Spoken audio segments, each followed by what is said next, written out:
भारतवर्ष में उस समय इस्लाम का प्रचार नहीं हुआ था। राजा पृथ्वीराज चौहान उस समय भारत पर शासन कर रहे थे। राजा पृथ्वीराज नियमित रूप से अपने रक्षकों के साथ पूजा करने के लिए मंदिर जाते थे। उस समय भारत के लोग देवी देवताओं और अग्नि की पूजा करते थे। वे अज्ञानता और कुसंस्कारों में डूबे हुए थे। इसी समय एक रात हजरत ख्वाजा मोइनुद्दीन चिश्ती रहमतुल्लाह अलैहि अपने घर में सो रहे थे। गहरी रात में उन्होंने एक ख्वाब देखा। उन्होंने देखा कि रसूल सल्लल्लाहु अलैहि वसल्लम कह रहे हैं, हे ख्वाजा मोइनुद्दीन, तुम हिंदुस्तान जाओ, वहां जाओ और दीन का प्रचार करो, इस्लाम का संदेश फैलाओ। हिंदुस्तान के लोग कुसंस्कारों में फंसे हुए हैं, तुम जाओ और उन्हें अल्लाह के रास्ते पर लाओ। यह ख्वाब देखने के बाद ख्वाजा मोइनुद्दीन चिश्ती जाग गए। इसके बाद उन्होंने देर नहीं की और अगले दिन अपने कुछ साथियों के साथ हिंदुस्तान के रास्ते पर निकल पड़े। कई दिनों तक लंबा सफर तय करने के बाद वे भारत के राजस्थान के अजमेर नामक स्थान पर पहुंचे। उस समय वहां राजा पृथ्वीराज चौहान का शासन था। उनके खिलाफ बोलने की किसी में हिम्मत नहीं थी। उधर ख्वाजा मोइनुद्दीन चिश्ती और उनके साथी लंबा सफर तय करने की वजह से थक चुके थे, इसलिए उन्होंने अजमेर के तारागढ़ पहाड़ के नीचे आराम किया। इसी दौरान नमाज का समय हो गया। ख्वाजा मोइनुद्दीन चिश्ती ने अपने साथियों से कहा,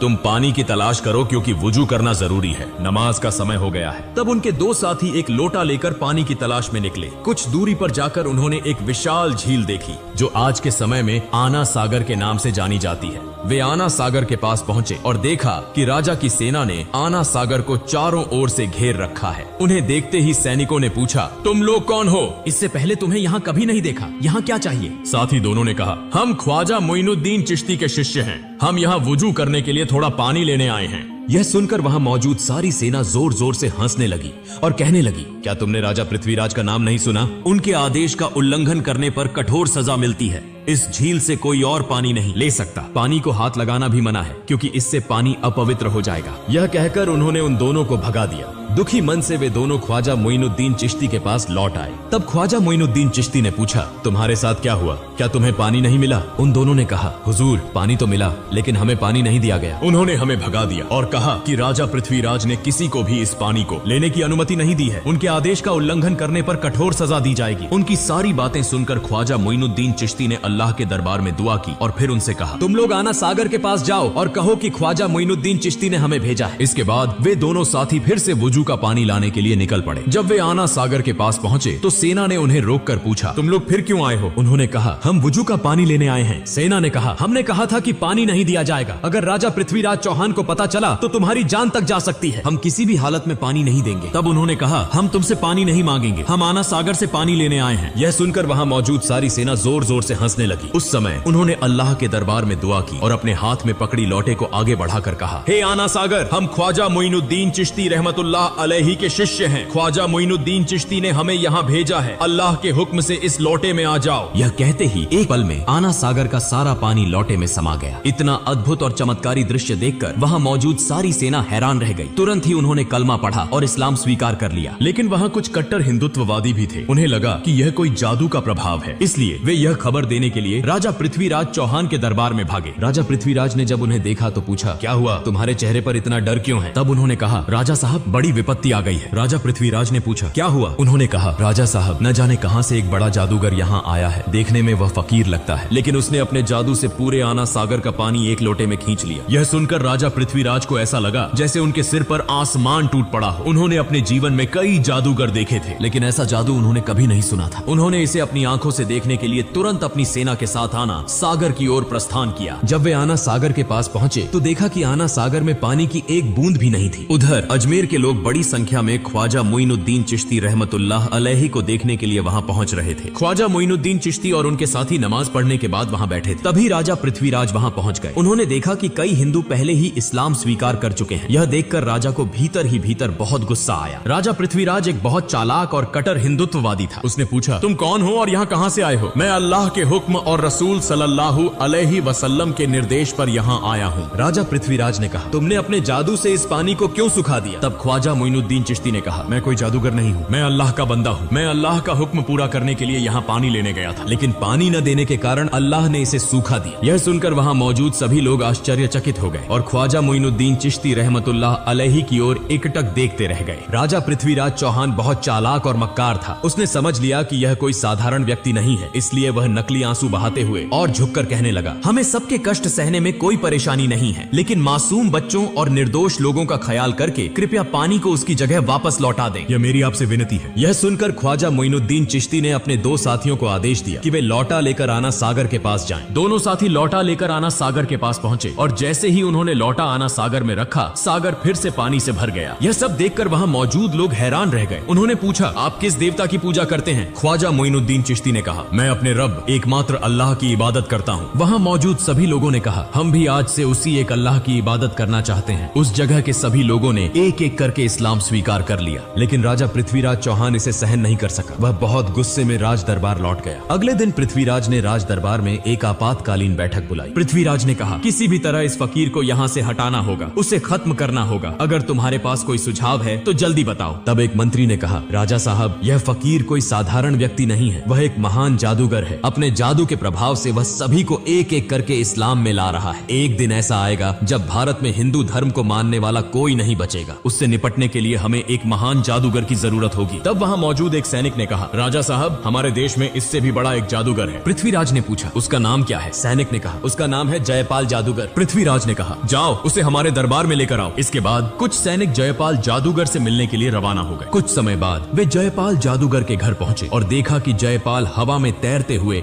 गहरी ध्यान अवस्था में है। जैसे ही उसने सैनिकों को देखा, वह नीचे उतर आया और कहा, राजा ने तुम्हें भेजा है ना? यह सुनकर सैनिक चौंक गए। उन्होंने सोचा कि अब काम बन जाएगा। उन्होंने सारी बातें जयपाल जादूगर को बताई। फिर वे जयपाल जादूगर को राज दरबार में लेकर आए। जयपाल ने पूछा, राजा साहब, आपने मुझे क्यों बुलाया है? राजा पृथ्वीराज ने कहा, हमने सुना है कि आप भारत के सबसे बड़े जादूगर हैं। हम एक बड़ी समस्या में फंसे हैं और आपको इसे हल करना होगा। जयपाल ने कहा, बताइए, मैं आपके लिए क्या कर सकता हूँ? पृथ्वीराज ने कहा, आप भी हिंदू हैं और हम सभी हिंदू हैं, लेकिन कहीं से एक फकीर आया है। वह अपने जादू के प्रभाव से एक एक करके सभी को हिंदू धर्म छोड़कर इस्लाम में ले जा रहा है। आपको उससे मुकाबला करना होगा। अगर आप उसे देश से भगा सकते हैं या उसे खत्म कर सकते हैं तो आपको एक बड़ा इनाम दिया जाएगा। यह सुनकर जयपाल जादूगर ने कहा, महाराज, आप चिंता न करें। कितने बड़े बड़े जादूगर मेरे सामने झुके हैं और यह तो केवल एक साधारण फकीर है। इसे खत्म कर ही मैं आपके सामने आऊंगा। इसके बाद जयपाल जादूगर अपने जादू की मदद से गरीब नवाज ख्वाजा मोइनुद्दीन चिश्ती रहमतुल्लाह अलैहि को खोजने निकला। कुछ दूर जाने के बाद जयपाल जादूगर ने देखा कि ख्वाजा मोइनुद्दीन चिश्ती रहमतुल्लाह अलैहि तारा पर्वत की एक चट्टान के कोने में अल्लाह की इबादत में मग्न है। वह कोई दिशा नहीं देख रहे। यह देखकर जयपाल जादूगर पीछे से उस दिशा में बढ़ा और बोलने लगा, इस फकीर को मारना मेरे लिए कोई बड़ी बात नहीं है। मैंने पीछे से आकर देखा भी नहीं। यह कौन सा जादू है? यह कहकर उसने अपने जादू से उस पर्वत से एक विशाल चट्टान को उठाया और जैसे ही वह ख्वाजा मोइनुद्दीन चिश्ती को दबाने के लिए जा रहा था, ख्वाजा मोइनुद्दीन चिश्ती रहमतुल्लाह अलैहि ने अपनी अंगुली उठाकर कहा, हे तारा पर्वत की चट्टान, क्या तुम नहीं देख रहे कि मैं अल्लाह की इबादत कर रहा हूँ? अगर तुम अल्लाह की तरफ से आई हो तो मुझे दबाकर मार दो, और अगर तुम शैतान की तरफ से आई हो तो वहीं खड़ी रहो। यह सुनते ही चट्टान वहीं रुक गई, 1 इंच भी नहीं हिली। जयपाल जादूगर एक के बाद एक जादू दिखा रहा था, लेकिन कुछ भी कर नहीं पा रहा था। इस शक्ति को देखकर जयपाल जादूगर हैरान और चकित हो गया। उसने समझ लिया कि यह साधारण व्यक्ति नहीं है और मेरे जादू का यहाँ कोई असर नहीं होगा। इसलिए बिना देर किए जयपाल जादूगर ने ख्वाजा मोइनुद्दीन चिश्ती रहमतुल्लाह अलैहि के सामने हार मान ली और इस्लाम धर्म स्वीकार कर लिया। अगले दिन से पूरे भारत में यह खबर फैल गई कि भारत का सबसे बड़ा जादूगर जयपाल एक फकीर के सामने हार गया और उस फकीर का नाम गरीब नवाज ख्वाजा मोइनुद्दीन चिश्ती रहमतुल्लाह अलैहि था। उसने इस्लाम धर्म अपनाया और उसी रब की इबादत की जिसके सामने किसी भी शक्ति का मुकाबला नहीं हो सकता। भारत के लोग कहने लगे, वह जिस रब की इबादत करता है उसकी शक्ति कितनी बड़ी होगी कि उसका सामना करने के लिए कोई भी शक्तिशाली नहीं है। हमें भी उसी रब की इबादत करनी चाहिए। यह कहकर लोग दल बदल कर इस्लाम धर्म अपनाने के लिए ख्वाजा मोइनुद्दीन चिश्ती रहमतुल्लाह अलैहि के पास जाने लगे। यह खबर पाकर राजा पृथ्वीराज चौहान बहुत चिंतित हो गया। वह समझ नहीं पा रहा था कि अब क्या करे। तब एक मंत्री ने कहा, राजा साहब, जयपाल जादूगर ने इस्लाम धर्म स्वीकार कर लिया है और बहुत से लोग एक एक करके इस्लाम धर्म अपनाने जा रहे हैं। मुझे लगता है कि वह साधारण व्यक्ति नहीं है, उसकी बहुत शक्ति है, उसे हराना असंभव है। हमें उसकी बात माननी चाहिए। राजा पृथ्वीराज चौहान ने कहा, इतनी आसानी से मैं हार मानने वाला नहीं हूँ, इसलिए तुम लोग जाओ और उस फकीर को यहाँ बुला कर लाओ। इसके बाद कुछ सैनिक उस फकीर के पास खबर देने के लिए रवाना हो गए। वे वहाँ पहुँचे और कहने लगे, राजा साहब आपको बहुत महत्वपूर्ण बात करने के लिए बुला रहे हैं। तब ख्वाजा मोइनुद्दीन चिश्ती रहमतुल्लाह अलैहि खुद राजपथ पर राजा पृथ्वीराज चौहान से मिलने के लिए निकल पड़े। इसी दौरान उस इलाके में एक हिंदू पंडित था जो रोज पूजा करने मंदिर जाता था और मूर्तियों के सामने दूध अर्पित करता था। एक दिन उसकी बेटी ने पंडित से पूछा, पिताजी आप रोज दूध लेकर मंदिर जाते हैं और वह दूध मूर्तियों के सामने डालते हैं, क्या मूर्तियां दूध पीती हैं? पंडित ने कहा, बिल्कुल नहीं, मूर्तियां कभी दूध नहीं पीती, हम उन्हें पूजा करते हैं। उसकी बेटी ने कहा, पिताजी मैं देखना चाहती हूँ कि क्या सचमुच यह मूर्तियां दूध पीती हैं? पंडित ने कहा, ऐसी बातें नहीं करनी चाहिए, यह हमारे भगवान की मूर्तियां हैं, क्या मूर्तियां कभी दूध पीती हैं? लेकिन उसकी बेटी ने कहा, पिताजी मैं आज दूध लेकर जाती हूँ और देखती हूँ कि ये मूर्तियां सच में दूध पीती हैं या नहीं। फिर एक दिन उसकी बेटी दूध लेकर मंदिर पहुंची और मूर्तियों के सामने कहने लगी, तुम हमारे भगवान हो तो तुम्हें तो मेरी बात सुननी चाहिए, मैंने दूध लाकर लाया है, तुम इसे पी लो। लेकिन मूर्तियों से कोई उत्तर नहीं मिला। लड़की फिर बोली, क्या हुआ, क्या तुम मेरी बात नहीं सुन रहे हो? तुम इस दूध को पियो, मैं इसे अपनी आंखों से देखना चाहती। लेकिन मूर्तियों से कोई उत्तर नहीं आया। तब लड़की ने खुद अपना सिर मूर्तियों के सामने धर लिया और रोते रोते खून बहाने लगी। ठीक उसी समय गरीब नवाज ख्वाजा मोइनुद्दीन चिश्ती रहमतुल्लाह अलैहि वहाँ से गुजर रहे थे। उन्होंने रोने की आवाज सुनी और मंदिर में प्रवेश किया। उन्होंने देखा कि एक लड़की का सिर खून से सना हुआ था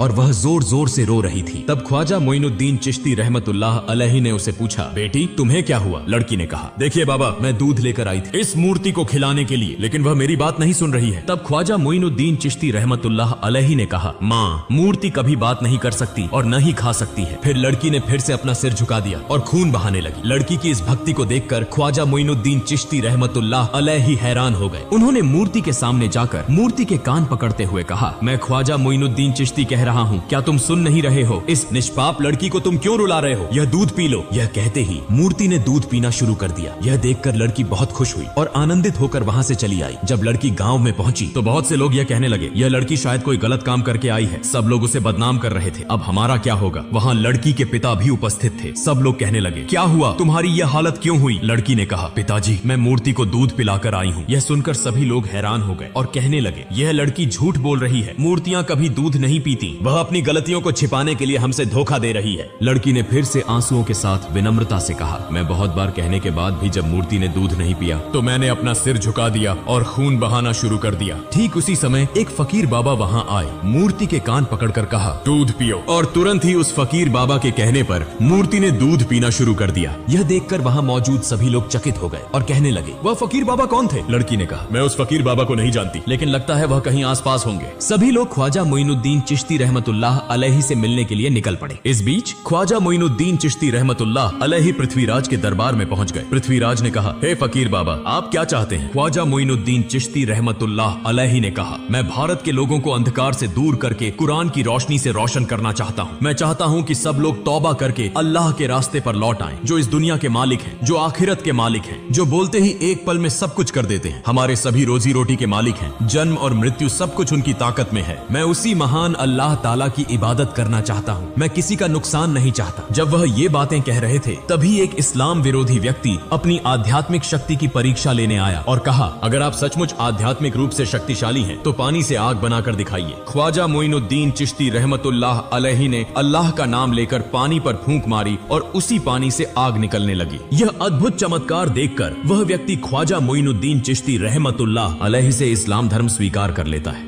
इस समय दरबार के सभी लोग, राजा पृथ्वीराज भी यह समझ गए कि ऐसे अल्लाह वाले व्यक्ति के साथ कभी मुकाबला नहीं किया जा सकता। कई चमत्कारी घटनाओं को देखकर उन्होंने कोई देर नहीं की, माफी मांगी और साथ ही ख्वाजा मोइनुद्दीन चिश्ती रहमतुल्लाह अलैहि के हाथों में हाथ डालकर उनके मुरीद बन गए और इस्लाम धर्म स्वीकार कर लिया। ख्वाजा मोइनुद्दीन चिश्ती रहमतुल्लाह अलैहि ने उन्हें माफ कर दिया। फिर ख्वाजा मोइनुद्दीन चिश्ती रहमतुल्लाह अलैहि वहां से चले गए और अपने साथी संगियों के साथ तारागढ़ पहाड़ के उस स्थान पर स्थित हो गए। ख्वाजा मोइनुद्दीन चिश्ती रहमतुल्लाह अलैहि जब एक स्थान पर अल्लाह की इबादत में मग्न थे, ठीक उसी समय एक हिंदू पंडित और अन्य लोग उस स्थान से गुजर रहे थे। तब पंडित की बेटी ने कहा, देखो वह फकीर बाबा जो बैठे हैं, वही फकीर बाबा अपने शब्दों से मूर्ति को दूध पिलाए थे। फिर वे सभी ख्वाजा मोइनुद्दीन चिश्ती रहमतुल्लाह अलैहि के पास पहुंचे और कहा, हे फकीर बाबा आप कौन हैं और आप किस जादू को जानते हैं कि आपकी बातों से मूर्ति दूध पीने लगी? ख्वाजा मोइनुद्दीन चिश्ती रहमतुल्लाह अलैहि ने कहा, मैं तो अल्लाह का एक बंदा हूँ, मेरी बातों से कुछ नहीं होता, जो अल्लाह कहता है वही होता है, मैं उसी अल्लाह की इबादत करता हूँ। तब उन्होंने कहा, हम आज से उस अल्लाह की इबादत करना चाहते हैं। इस भारत में तो सब लोग एक एक करके इस्लाम धर्म स्वीकार कर रहे हैं, हमें भी इस्लाम धर्म स्वीकार कराइए। फिर वे सभी इस्लाम धर्म स्वीकार कर गए। कुछ दिनों बाद ख्वाजा मोइनुद्दीन चिश्ती रहमतुल्लाह अलैहि एक जंगल के बीच से गुजर रहे थे। रास्ते में उन्होंने देखा कि कुछ हिंदू पंडित और वहाँ मौजूद लोग अग्नि पूजा कर रहे थे। यह देखकर ख्वाजा मोइनुद्दीन चिश्ती रहमतुल्लाह अलैहि उनके पास गए और कहा, आप लोग आग की पूजा क्यों क्यों कर रहे हैं? यह आग आपको क्या फायदा देती है? तब उन्होंने कहा, यह आग हमारा खुदा है, हम इसे खुश कर रहे हैं ताकि मौत के बाद नरक की आग से मुक्ति मिल सके। ख्वाजा मोइनुद्दीन चिश्ती रहमतुल्लाह अलैहि ने कहा, ठीक है, अगर आप आग को खुश कर रहे हैं तो इसे छू कर देखिए, देखें क्या आग आपको जला देती है। एक व्यक्ति ने कहा, यह क्या कह रहे हैं, आग को छूने से हाथ जल जाएंगे। ख्वाजा मोइनुद्दीन चिश्ती रहमतुल्लाह अलैहि ने कहा, आप लोग उस खुदा की इबादत कर रहे हैं जो आपको जला देगा, लेकिन मैं ऐसे खुदा की इबादत करता हूँ जिसके हुक्म से आग ठंडी हो जाती है। यह सुनकर एक अन्य हिंदू पंडित जोर से हंसा और कहा, आग का धर्म तो जलाना है और आप कह रहे हैं तो इसे हमें दिखाकर दिखाइए। ख्वाजा मोइनुद्दीन चिश्ती रहमतुल्लाह अलैहि ने कहा, मैं अल्लाह के एक ख्वाजा मोइनुद्दीन चिश्ती रहमतुल्लाह अलैहि हूँ, अल्लाह के हुक्म से तुम ठंडे हो जाओ। यह कहते हुए ख्वाजा मोइनुद्दीन चिश्ती रहमतुल्लाह अलैहि आग के अंदर प्रवेश कर गए, लेकिन वे यह देखकर हैरान रह गए कि ख्वाजा मोइनुद्दीन चिश्ती रहमतुल्लाह अलैहि आग में प्रवेश कर गए, लेकिन एक भी जलन नहीं हुई। यह अद्भुत घटना देखकर वहाँ सभी लोग हैरान हो गए और कहने लगे, आप कौन हैं और आप किस खुदा की इबादत करते हैं? ख्वाजा मोइनुद्दीन चिश्ती रहमतुल्लाह अलैहि ने कहा, मेरा नाम गरीबे नवाज ख्वाजा मोइनुद्दीन चिश्ती रहमतुल्लाह अलैहि है, जो पूरे ब्रह्मांड के पालनहार हैं, उनके सिवा कोई पूज्य नहीं है, वह सारी ताकत के मालिक हैं, मैं उसी अल्लाह की इबादत करता हूँ। यह सुनकर वहाँ मौजूद सभी लोग बोले, हम भी आज से उस मालिक की इबादत करना चाहते हैं, और इस प्रकार वहाँ मौजूद सभी लोगों ने इस्लाम धर्म स्वीकार कर लिया। फिर इस घटना के बाद ख्वाजा मोइनुद्दीन चिश्ती रहमतुल्लाह अलैहि ने भारत में आकर कुरान के प्रकाश से इस्लाम धर्म का प्रचार किया और अल्लाह ताला द्वारा दिए गए चमत्कारों को देखकर करोड़ों हिंदुओं ने इस्लाम धर्म स्वीकार किया। यह एक अद्वितीय उदाहरण बन गया और इस प्रकार पूरे भारत में इस्लाम धर्म फैल गया। प्रिय दोस्तों, अगर आप चाहते हैं कि ख्वाजा मोइनुद्दीन चिश्ती रहमतुल्लाह अलैहि के निधन के बाद हुए चमत्कारों का पाठ हम आपके साथ साझा करें, तो कृपया कमेंट बॉक्स में लिखें और आज के वीडियो के बारे में आपकी राय क्या है कृपया कमेंट करें। आमीन।